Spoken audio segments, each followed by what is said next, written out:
Olá, meus amores, tudo bem com vocês?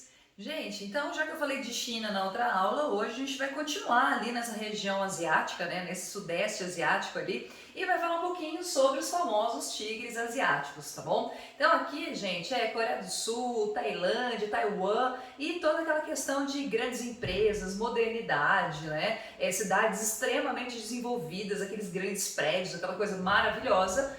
E a gente vai ver por que isso aconteceu e se realmente é tudo maravilhoso daquele jeito, tá bom? Gente, vamos lá então.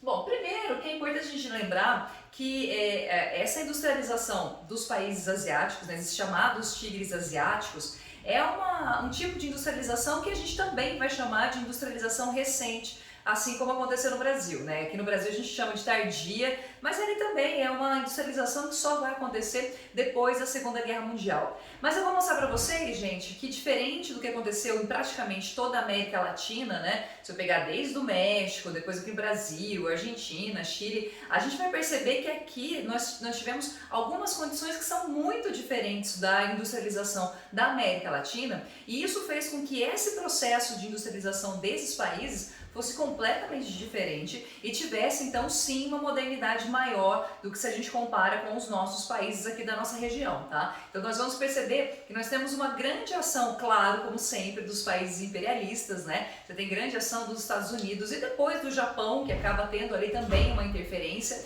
e isso faz com que esses países tenham uma cara, né, uma feição, um tipo de industrialização diferente do que nós temos na nossa região.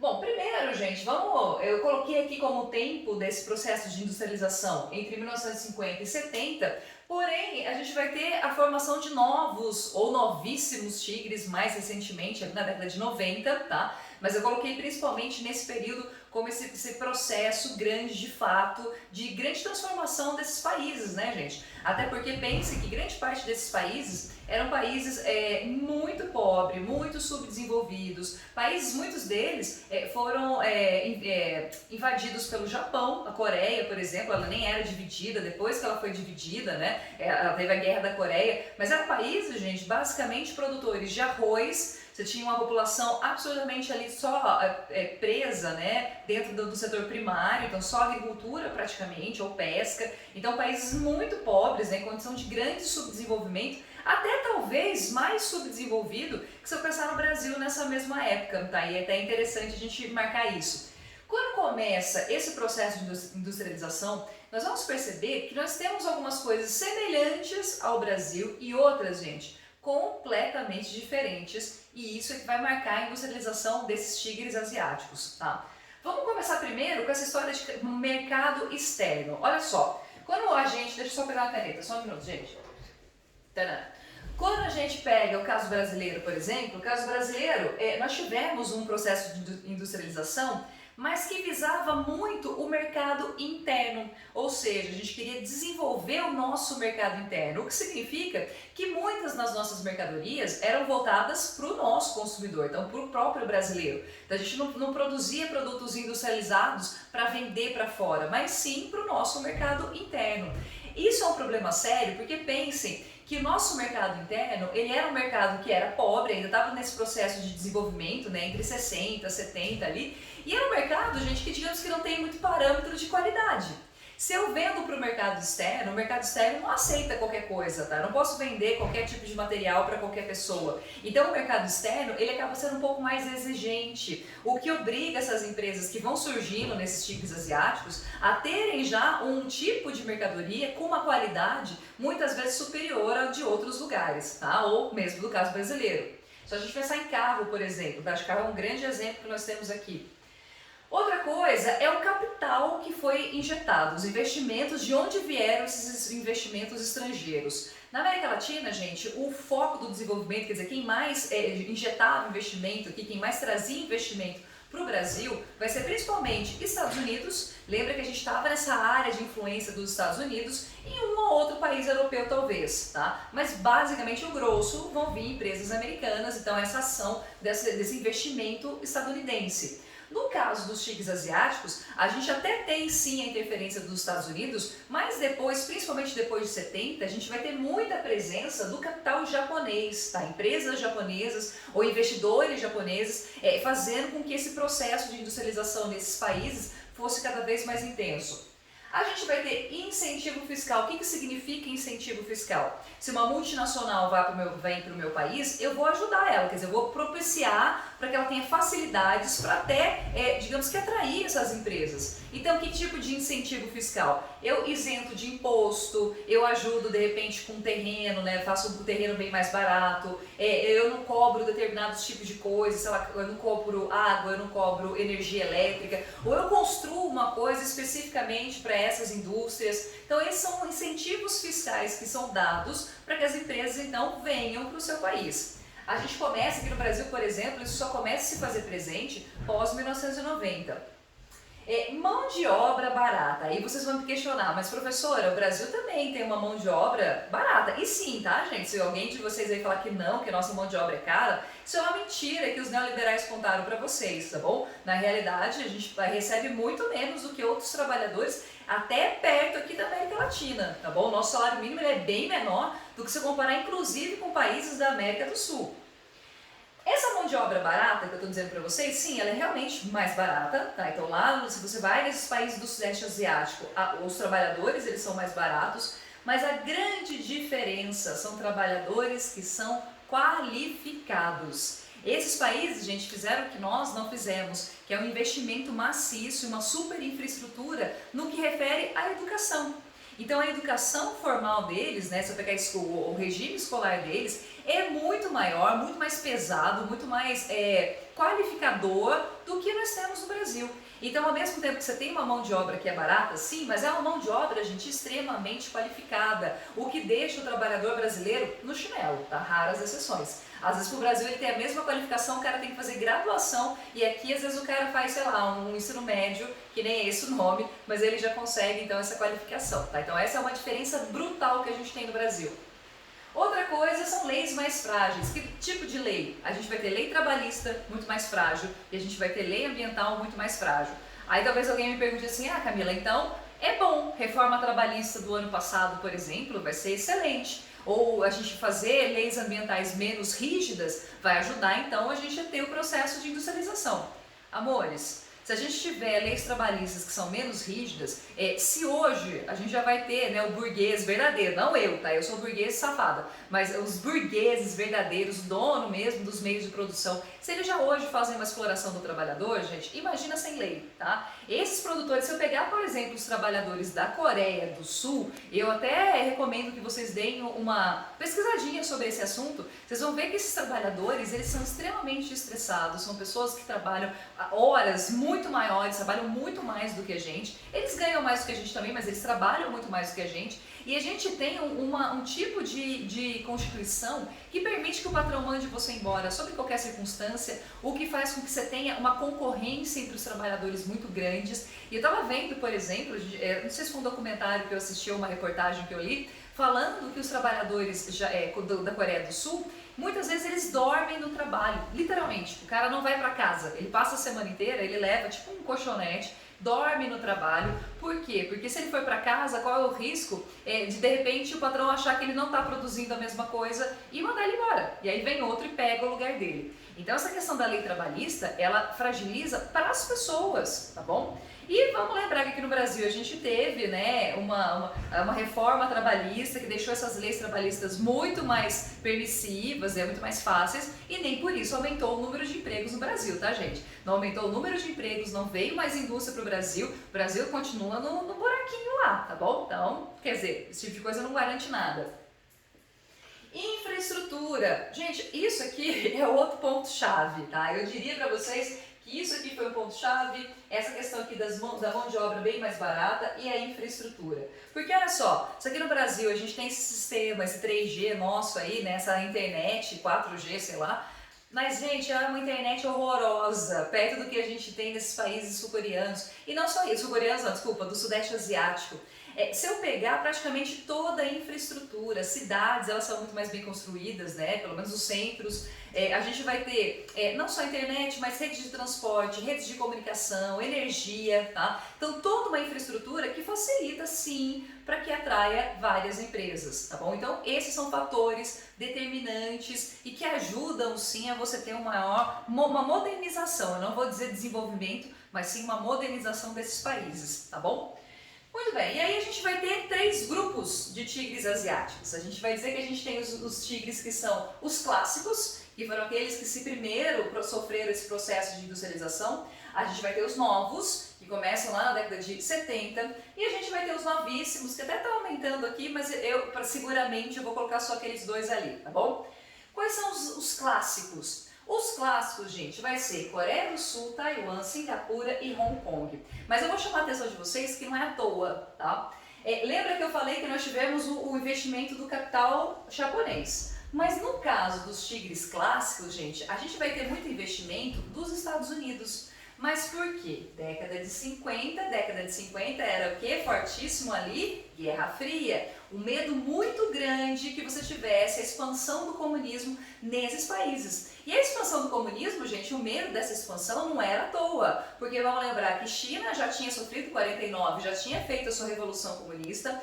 Taiwan, gente, era um país dissidente, lembra que na verdade é uma ilha que pertencia à China, mas aí todo mundo que perdeu a guerra civil lá para os comunistas na China, migraram para Taiwan, então você tinha ali ainda essa coisa, né, esse ranço, digamos assim, do comunismo chinês. Hong Kong também é uma ilha chinesa, só que Hong Kong nessa época aqui pertencia à Inglaterra, tá gente? Estava sob o domínio inglês, só foi devolvido para a China mais recentemente, ali em 2000 e pouco, tá? Então, ó, veja que são grupos de países, mas que tem sim algumas questões relacionadas com a Guerra Fria, né, com o avanço do comunismo. Coreia do Sul, por exemplo, até 1950 era um único país, e aí só depois se dividiu em 2 Coreias, por conta também desse avanço comunista. Então não é à toa que os Estados Unidos começam a investir nesse grupo de países. Eram países extremamente pobres, como eu falei para vocês, muito subdesenvolvido, produção basicamente de arroz, e aí de repente, gente, esse processo de industrialização com essas características aqui, ela avança de forma muito rápida, muito intensa,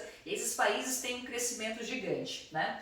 Depois, 1970, aqui a gente começa a ter muito mais ação do capital japonês, tá? Então aqui o Japão começa a interferir nesses outros países aqui, né? A incentivar. Quando incentivar sempre porque quer alguma coisa. Nesse caso, gente, o japonês, quando ele faz esse investimento, é porque também ele queria buscar novos mercados. Não só novos lugares para se produzir, mas também novos mercados consumidores. São países que, bem ou mal, tem muita gente ali morando, tá? Tem uma população, claro que não tão grande quanto a China, mas tem muita gente. Então isso ajuda a ter um mercado para o japonês, né? Para o mercado, para a industrialização japonesa, foi excelente. Nós vamos ter também, aí como países que a gente chama de novos tigres, a gente vai ter Tailândia, Malásia e Indonésia, tá? E depois, bem mais recentemente, né, em 1990, a gente vai ter os novíssimos tigres asiáticos. Os novíssimos vão ser basicamente só 2, Filipinas e Vietnã. Lembrando, tá, gente? Vietnã era um país socialista, tá? Lembra que os Estados Unidos, quando ele tem fé lá no Vietnã, tentando fazer com que o Vietnã não tivesse socialismo, ele perde, tá? Ele finge que não perde, mas ele perdeu sim. E o Vietnã se manteve como país socialista. E é engraçado, né? É outro país que a gente também não cita. A gente fala vai para Cuba, mas dificilmente fala para ir para o Vietnã. O Vietnã, gente, ele fez uma coisa que a China começou também na década de 70, tá? O Vietnã, ele começa a fazer isso lá em 90, que é uma abertura. Ele se mantém com algumas estruturas socialistas, mas ele abre o seu mercado, então ele começa a ter esse desenvolvimento, então, de várias indústrias. Gente, que tipo de indústria que nós temos aqui? A gente vai ter uma variação muito grande, tá? Porque você vai ter tanto indústrias relacionadas com bens, talvez com valor agregado menor, tipo tecido, né? Alguns tipos de roupas. Então você tem alguns materiais que não são tão caros, não tem um valor agregado tão grande, mas a gente também tem a produção aqui de produtos extremamente industrializados, tá? Lembre-se que aqui a gente tem Hyundai, Hyundai, a gente tem a Samsung, né, gente? Que é praticamente a única empresa, talvez o Xiaomi mais recentemente, mas a gente tem a única empresa que bateu de frente com a Apple por um bom tempo, né? Então, sei lá, tem gente que diz que não, mas a gente pode fazer essa comparação. Então, ao mesmo tempo, você tem uma variação muito grande de indústrias, tá? Então, você tem desde material que tem menos tecnologia até materiais que são extremamente tecnológicos, né? Objetos extremamente tecnológicos com altíssimo valor agregado, tá bom? Gente, é um equívoco a gente achar que qualquer coisa pode vir de outro país. Se eu pegar praticamente todos os tecidos que são utilizados aqui no Brasil, eu sempre falo que vem da China, mas a gente também tem Taiwan como produtora, né? Taiwan aqui, a gente tem o Vietnã, então brinquedos, enfim, gente, uma gama enorme de produtos industrializados, tá bom? São países modernos? São países modernos. São países que têm uma tecnologia muito diferente da nossa, uma infraestrutura muito melhor que a nossa? Sim. Não quer dizer que por serem países modernos, sejam países ricos, sejam países desenvolvidos. Pelo contrário, são países que vão apresentar tantos problemas quanto os que a gente tem aqui no Brasil. Também vão ser países com grandes desigualdades sociais. A prova disso, se vocês quiserem ver a prova dessa desigualdade, assistam o filme O Parasita. Se vocês não assistiram ainda, recomendo fortemente que vocês assistam. Gente, aquilo ali é basicamente um desenho do que é a sociedade sul-coreana, tá? Dá pra gente ver claramente ali como ao mesmo tempo você tem pessoas extremamente ricas, né? Com uma riqueza assim que às vezes a gente até nem tá tão acostumado, mas você também tem a extrema pobreza, tá bom? Então essas desigualdades, elas são muito presentes em praticamente todos os países dos tigres asiáticos, né, seja eles os novíssimos ou os clássicos, e a gente vai ter também, olha, uma grande desigualdade, não só em classes sociais, mas até mesmo quando a gente pensa em idades, em faixas etárias, tá? Pessoas mais idosas, por exemplo, na Coreia do Sul, como a gente não tem um sistema de previdência que não é como o Brasil, né, não é uma previdência social, é uma previdência privada principalmente, você vai ter uma grande desigualdade entre os velhos. A população idosa na Coreia do Sul sofre bastante porque ela não tem acesso a uma aposentadoria, o que faz com que você tenha uma grande quantidade de pessoas moradores de rua que têm mais de 60 anos, porque você não tem ali um cuidado com essa população. Então, não se enganem, tá? A gente pode ter uma riqueza muito grande, isso não quer dizer que sejam países totalmente ricos, que todo mundo que mora ali é riquíssimo, porque isso não é verdade. Nós vamos ter também uma dependência econômica, quer dizer, você ainda depende de investimentos estrangeiros, né? Você depende, por exemplo, do mercado internacional estar em alta, né? Porque senão você não tem, como ele depende muito do mercado externo, vender coisas para os outros, né? Exportar. Se a gente tiver crises como essa que nós estamos passando, esse mercado ele acaba afetando os países asiáticos. A gente tem sistemas políticos que são muito autoritários e ao mesmo tempo extremamente corruptos, tá? Pega de novo, vou colocar o exemplo da Coreia do Sul. Gente, a presidente da Samsung foi presa, né? A mulher que era presidente da Samsung, ou era o presidente, que aí teve um caso de corrupção com a presidente da Coreia do Sul, acho que é isso, eu que confundi. Era uma presidente mulher e ela se envolveu no caso de corrupção com o presidente da Samsung e, se não me engano, os dois estão presos até agora. Então a gente tem governos extremamente corruptos e é legal, né, pra a gente perceber como esse subdesenvolvimento que é presente no Brasil, mas ele se mantém mesmo nesse tipo de país que sofreu essa industrialização mais recente. Nós vamos ter também algumas questões em alguns lugares, alguns mais pontuais. A gente tem problemas, por exemplo, lá no Timor-Leste. O Timor-Leste, gente, ele tende a entrar aqui nos novíssimos, mas ele ainda não apresenta a mesma modernização, o mesmo PIB, a mesma característica de exportação, então por isso que ele ainda não está. E ele sofre com um problema sério de separação, né? A gente tem vários problemas políticos ali no Timor-Leste, o que dificulta a entrada deles ali nos novíssimos, tá? A Indonésia, gente, também vai ter problema sério, mesmo ela fazendo parte dos novos. A Indonésia tem problema em relação à religião, né? A gente tem uma predominância ali da religião muçulmana, mas isso acaba gerando choque com outras minorias, então também questões que dificultam um pouquinho para o maior desenvolvimento desse país, tá certo? Bom, olha, eu quero que vocês entendam então essas diferenças entre Brasil, diferenças e semelhanças, né, entre os tigres asiáticos e essa industrialização que a gente teve na América Latina, tá bom?